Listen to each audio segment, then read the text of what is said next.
안녕하세요. 종달새반 교사 김리나. 전병훈입니다. 한 학기 동안 종달새반 어린이들이 스스로 계획하고 만들어온 양궁 게임 놀이를 소개해 드리려고 합니다. 여름방학 동안 뜨겁게 달구었던 리우 올림픽으로부터 시작된 놀이입니다. 올림픽 이야기 중 어린이들이 가장 재미있게 보고 관심 있어 했던 종목이 바로 양궁이었는데요. 양궁은 빠르게 경기가 전개되고 또 바로바로 빠르게 결과를 확인할 수 있고 쉽게 볼 수 있기 때문에 어린이들이 가장 관심 있어 하지 않았나 생각이 듭니다. 특히나 올해는 금메달과 텐텐텐이라는 경이로운 말을 들으면서 어린이들 사이에서도 유행처럼 퍼지기도 했습니다. 리우올림픽 이야기를 교실에서 함께 나누었는데요. 가족과 함께 응원하고 관심 있게 본 경기들을 이야기하기도 했습니다. 리우올림픽 끝났어요. 우리나라가 8위 했어요. 난 집에서 아빠랑 봤는데 박태환이 수영하는 거 봤어요. 훌라후프랑 공도 공연했어요. 그리고 양궁 가운데 계속 맞추는데 진짜 재밌었어요. 맞아, 10점 맞추고 텐텐텐 하는데 진짜 재미있었어요. 우리도 올림픽 만들어서 하면 재미있을 것 같은데 우리도 만들자 올림픽을. 양궁 어때요? 화살이랑 활 만들 수 있는데 팀도 정해서 게임하면 재미있겠다. 특히 양궁 경기에 대한 관심이 높으면서 어린이들은 우리도 양궁 게임을 만들자고 제안을 합니다. 종이나 또 다른 매체들을 활용하여 창의적인 구성물을 만들고 이를 이용하여 놀이를 이어나가는 어린이들이 혼자가 아닌 또래와 함께 하기 위한 놀이를 하기 위해 제안한 것입니다. 어린이들의 계획처럼 교사도 어린이들이 어떤 방향으로 양궁 게임을 만들어갈지 목표를 설정해 보았습니다.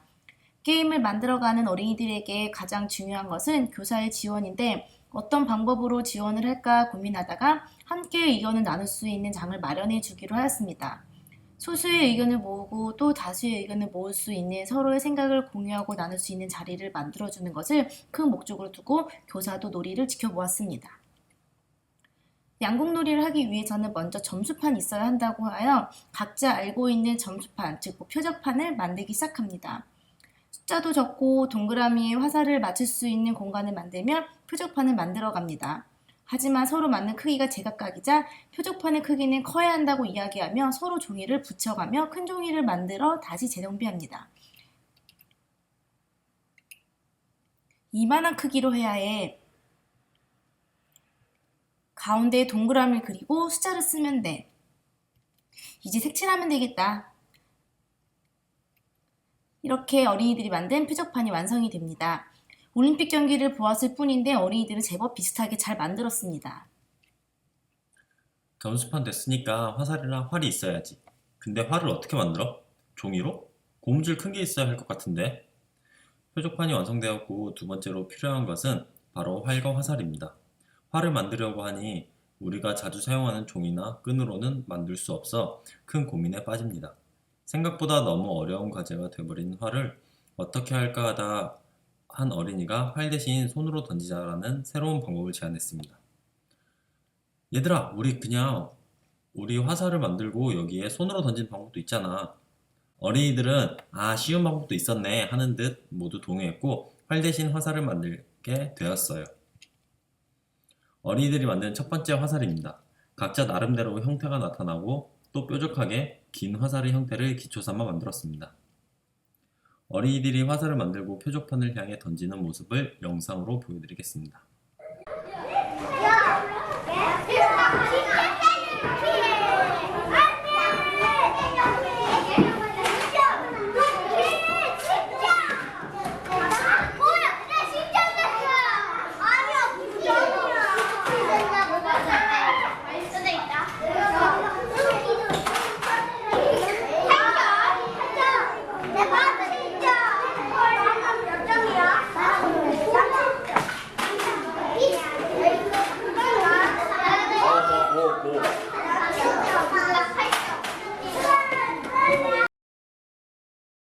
이렇게 직접 만든 화살을 표적판에 맞추며 서로 몇 점인지 이야기하기도 하고 또 서로 던지는 모습을 보며 모방하는 모습도 볼 수 있었습니다. 그러나 자신들이 직접 만든 표적판의 색을 보며 근데 색이 좀 이상하지 않아? 하면서 원래 양궁 표적판과 다름을 발견합니다. 아무리 우리가 만든 게임이지만 실제 양궁처럼 만들고 게임을 하고 싶다는 것이 어린이들의 생각이었습니다. 그래서 교사는 어린이들이 만든 표적판과 실제 표적판을 비교하며 전체 어린이들의 의견을 나눌 수 있는 시간을 마련하였습니다. 놀이를 직접 참여하지 않아도 거의 모든 어린이들은 실제처럼 똑같이 만들고 놀이를 해야 진짜 게임이 되는 것이라 의견이 모아져서 다시 표적판을 만들게 되었습니다. TV 화면에 띄워놓았던 표적판을 보며 어떤 색이 필요한지 숫자마다 색이 어떻게 다른지 찾으며 진짜 표적판이 이렇게 완성이 되었습니다. 실제 표적판처럼 만들어야 한다는 의견 이후 어린이들이 사용해온 화살의 형태에 대한 의견이 달라졌습니다. 처음에는 날리기 위해 길고 손에 잘 잡히는 각각의 개성이 있는 화살이었는데 이는 화살이 아니라 표창이기에 잘 날아가지 않는다고 이야기하였습니다. 표창처럼 가짜 화살이 아니라 진짜 화살을 만들어야 표적판에 잘 맞힐 수 있고 게임을 할 수 있다고 하여 어떤 형태의 화살이어야 하는지 이야기 나누었습니다. 근데 난 점수까지 가지도 않고 떨어져. 우리가 만든 건 가짜 화살이야. 진짜 화살은 모서리가 뾰족한데 이건 아니잖아. 그리고 화살이 길쭉해야 공기가 잘 통해서 잘 날아가. 모양이 입체가 돼야 하는데. 바람이 있어야 입체가 잘 날아가거든. 우리가 만든 건 표창이지 화살이 아니야. 색종이처럼 얇은 종이는 힘이 없어서 안 되고 두꺼운 도화지를 이용해야 한다고 합니다. 그리고 화살 밑 부분에는 날개가 있어야 더 잘 날아갈 수 있다라고 하고, 그리고 무엇보다 올림픽 경기 중 하나의 종목이기 때문에 이렇게 코리아라고 적어야 한다고 하였습니다. 이렇게 어린이들은 길고 튼튼하고 뾰족하고 날개가 있는 화살을 만들게 되었습니다. 그리고 게임을 하기 전 자신이 만든 화살이 잘 날아가는지 실험해 보기도 하였습니다. 하나, 둘, 셋. 오, 빠른 것 같아. 내 거 스피드가 너무 빨라. 우리 여기에서 날려보자. 둘이도 같이 해보자. 나 로프까지 날아갔어. 난 저기 칠판까지 들어갔어. 내가 제일 멀리 간 것 같아. 재밌다. 그리고 이제 잘 날아는 것 같아. 처음에 만들었던 화살의 형태보다 더 견고하게 만들었기에 어린이들은 만족하였고 더 빠르고 원하는 곳에 맞출 수 있을 것이라는 기대감도 커졌습니다. 그리고 표적판에 잘 맞지 않아 점수 확인을 할 수 없어 게임이 진행되기 어려웠는데 이제는 게임도 잘 할 수 있을 것 같다는 희망이 생기기도 하였습니다. 화살을 만들면서 게임이 시작되었고 게임을 위한 규칙을 만들어 나갑니다. 그냥 순서 없이 화살을 던질 수 없고 또 누가 몇 점인지 알 수 없기에 어린이들은 하나씩 규칙을 만들어 갑니다. 첫 번째가 바로 기록입니다. 개개인의 점수를 기록해야 누가 더 점수가 높은지 알 수 있고 양궁 게임을 하면서 발전하는 자신의 점수도 알 수 있기에 기록을 해야 한다고 합니다. 그래서 교사는 기록을 할 수 있는 칠판을 지원하여 주었습니다. 어린이들은 게임을 하는 친구들의 이름을 적으며 점수 기록을 하게 되었습니다. 그리고 두 번째는 거리입니다. 거리가 일정해야 서로 공평하게 실력을 알 수 있고 점수를 인정할 수 있기에 표적판과 적당한 거리의 테이프로 지정선을 정하였습니다. 어린이들이 정한 규칙입니다. 칠판이 생기면서 자연스럽게 생긴 역할 중의 하나가 심판인데요. 심판은 게임하는 사람의 점수 기록을 하는 역할로 양궁놀이에 있어서 중요한 위치가 되었습니다. 그리고 게임자들은 가위바위보를 이용하여 순서를 정하고 칠판의 순서대로 이름을 적습니다. 그리고 점수를 적는 심판을 믿어야 한다는 의견에서는 게임을 하면서 부딪히거나 싸우는 경우가 있는데 이를 방지하기 위한 방법인 것 같았습니다. 이렇게 어린이들이 만든 규칙으로 양궁놀이가 시작되었습니다. 그러나 심판이 있어도 심판을 믿으려고 해도 또 자신의 기록을 남겨도 게임이 생각대로 잘 진행되지 않습니다. 왜 그럴까요? 동영상을 보며 어떤 상황인지 알아보겠습니다.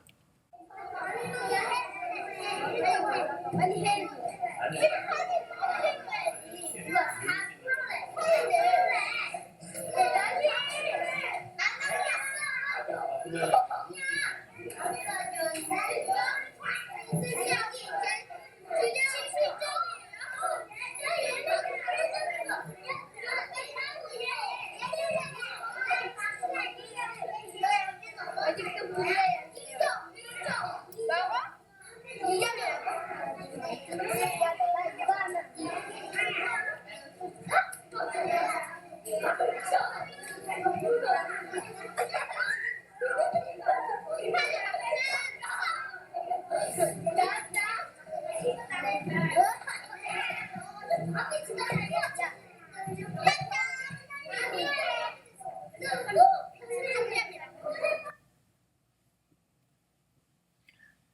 게임을 하는 어린이들의 이야기를 들어보면 상대방의 점수를 보며 7점 맞아요? 하며 오히려 교사에게 되물어보기도 하고, 심판은 점수 확인을 하지 못해 경기하는 사람들이 하는 점수 이야기를 들으며 동요하는 모습이 보입니다. 아닌데 하면서 어린이들이 만든 규칙이 있기에 어쩔 수 없이 인정하는 모습을 보입니다. 지금까지 어린이들이 스스로 계획을 세우고 게임을 만들어 놀이하는 과정을 보며 새로운 방법을 모색하고 바꾸기도 하지만 해결되지 않은 여러 문제들이 생겨났습니다. 첫 번째는 게임이 언제 끝나고 누가 이기는 게임인가, 그리고 난 너희는 몇 점인지, 또 잘 나르는 화살은 선에 맞았을 때는 또 어떻게 해야 되는지, 그런 문제들을 하나씩 어린이가 생각을 나누며 해결해 보았습니다. 첫 번째 과제는 게임은 언제 끝나요? 이었습니다. 어린이들이 이렇게 칠판에 점수 기록을 하죠. 그리고 플러스라는 기호를 사용합니다. 끝도 없이 적은 숫자가 플러스 기호. 게임의 끝은 바로 칠판 끝까지 숫자를 적은 사람이 이기는 것이라고 합니다. 어린이들은 플러스의 의미를 숫자를 더하는 것이 아닌 점수를 맞힌 횟수가 되어버린 것입니다. 그러던 중 한 어린이는 점수를 표기하면서 숫자만 쓰는 것이 아니라 숫자를 더해야 한다고 이야기합니다. 숫자를 다 더해서 크면 이기는 거고 작으면 지는 거라며 플러스의 기호를 숫자를 더하는 것으로 해석을 다시 하기 시작한 것입니다.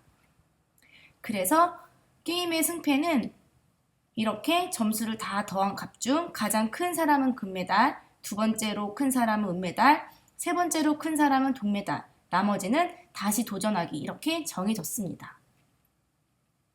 두 번째 과제인 내 점수는 몇 점인가? 입니다. 표적판과 화살이 잘 맞아도 너무 순식간에 일어나는 일이라 점수를 확인하기 너무 어려웠습니다. 게임을 하는 어린이도 이를 본 심판도 물음표입니다. 몇 점인지 모르겠어. 바로 이런 반응이 자신의 점수였던 것입니다. 이는 남자친구들 뿐 아니라 여자친구들도 각자의 점수를 확인하지 못한 채 감으로 점수를 적거나 다시 재도전하여 던지는 모습을 보입니다. 자신의 점수 결과를 확인하지 못해 게임은 중간에 멈춰버리는 현상이 생겨났습니다. 너무 순식간에 일어나는 일이라 어린이들은 이를 해결하기 위해서는 고정을 해야 한다고 하였습니다.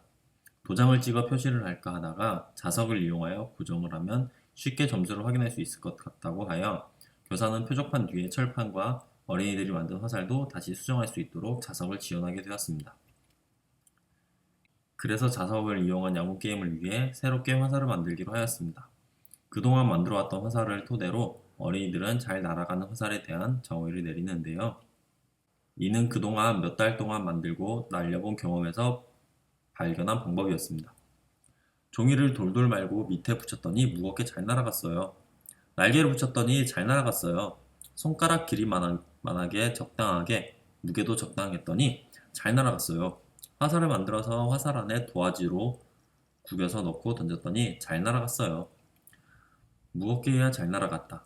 화살 안에 도화지를 구겨 넣어서 던졌더니 무거워서 잘 날아갔다는 어린이들의 의견을 토대로 화살은 무거워야 잘 날아간다는 사실을 알게 되었습니다.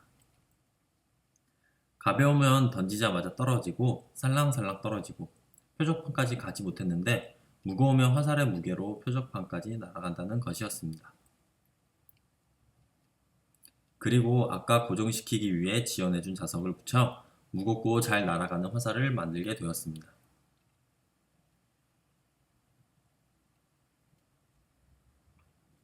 자석의 무게도 있고 하기에 그동안 만들었던 화살보다는 훨씬 더 잘 날아가고 표적판까지 잘 날아가 점수에 맞기도 합니다. 그러나 시간이 지나면서 어린이들의 화살 형태가 달라져 있었습니다. 공기의 저항을 받지 않는 작고 무거운 화살을 만들기 시작한 것입니다. 두꺼운 도화지로 자석을 붙여 무겁게 화살을 만들었지만 길이가 긴 화살은 표적판에 붙였다 기울어진 현상을 발견하면서 길이가 짧은 그리고 작은 화살을 만들게 된 것입니다. 무겁고 작은 화살 그리고 자석으로 인해 고정되는 화살로 점수 확인도 쉬워지면서 이제는 게임을 진행하기 큰 어려움이 없었는데요. 이때 표적판 점수 사이에 선에 맞은 화살이 생겨나면서 선에 맞았을 땐 어떻게 해야 하는가 새로운 난관이 부딪히게 되었습니다.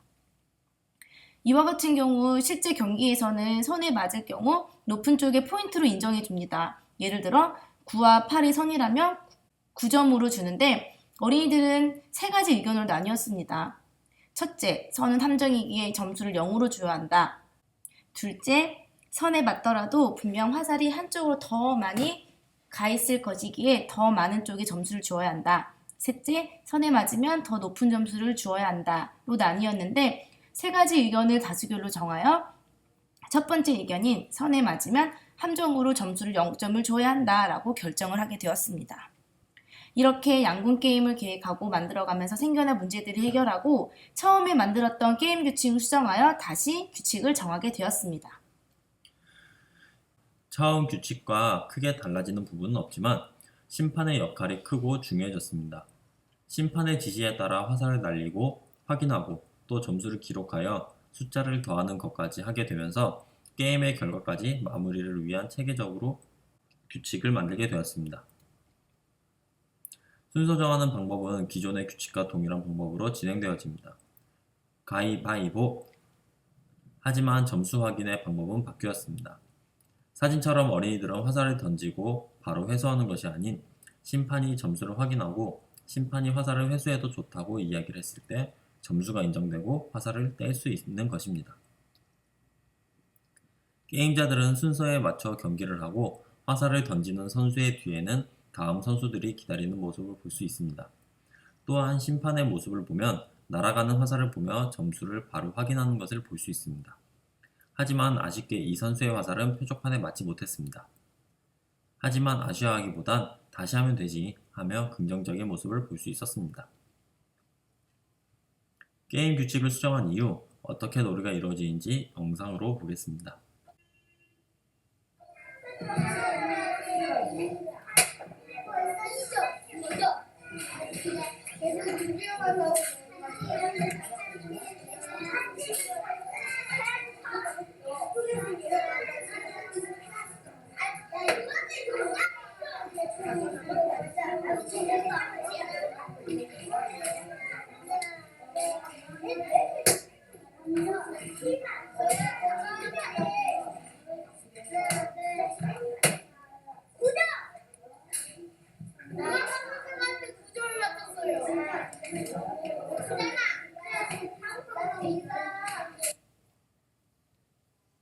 심판의 역할이 이제 시작됩니다.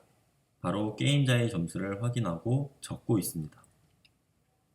점수를 계산하는 것은 심판의 몫이 되었습니다. 게임 규칙으로 정한 것 중 하나가 심판이 점수를 기록하고 계산하는 것이며 이 모든 것은 심판을 믿기로 했기 때문이죠. 하지만 심판은 점수 계산의 초에는 손가락을 이용하여 계산을 하는데 점차 점수가 늘어나면 늘어날수록 계산하기가 버거워졌고 그러다 보니 점수의 계산은 정확하지 않고 전혀 다른 합계들이 나오게 되었습니다. 하지만 규칙 중 하나였던 심판을 무조건 믿기로 인하여 메달을 수여받는 선수들은 심판의 결정에 따르는 모습을 보이며 그 누구 하나 불평불만 없이 게임이 마무리되었습니다. 하지만 메달을 수여받지 못한 선수는 이의를 제기하였습니다. 분명 나는 많이 던졌는데 칠판에 적힌 점수를 먹게 되지 않는다. 왜일까요? 처음에는 적게 던졌으니 점수가 적다고 하였으나 생각해보니 0점은 기록하지 않고 있었던 것입니다.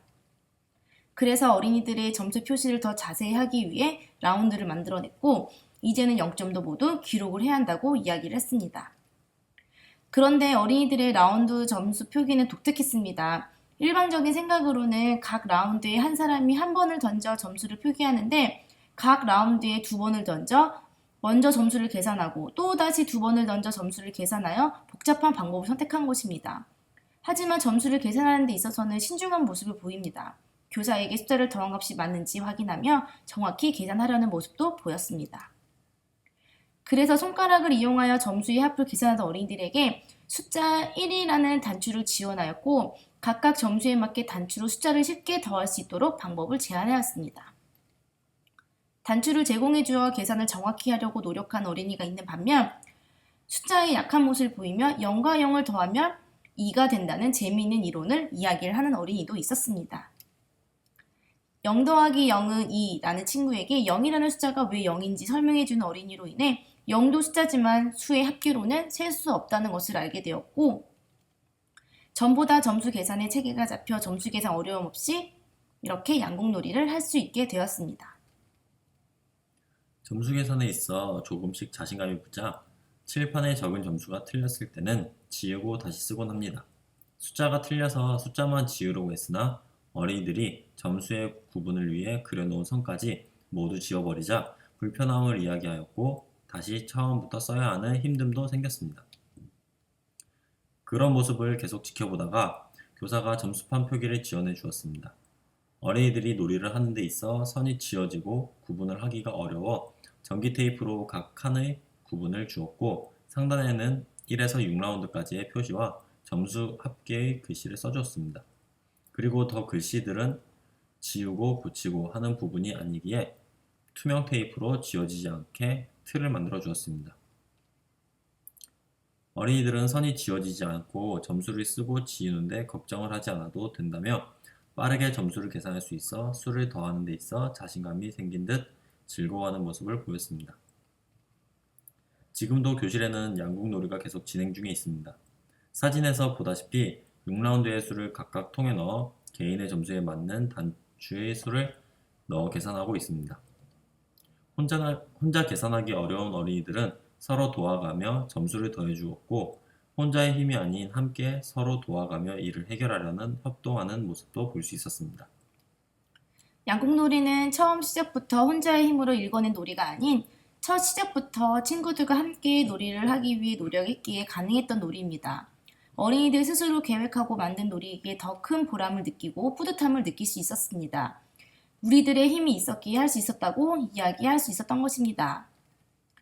이는 서로가 서로의 생각을 공유함으로써 상대방의 생각을 이해할 수 있게 되었고, 또 내가 해결하지 못하는 것은 친구와 함께 고민하여 방법을 찾아내기도 하고, 서로 이해하지 못했을 때 불만도 있고 인정할 수 없지만 내 생각보다는 친구의 생각과 의견을 듣는 태도로 바뀔 수 있었습니다.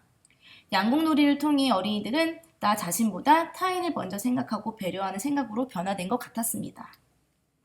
이 모든 것들은 협력하는 7살이기에 가능한 것입니다. 감사합니다. 지금까지 종다세반 양궁놀이 이야기였습니다.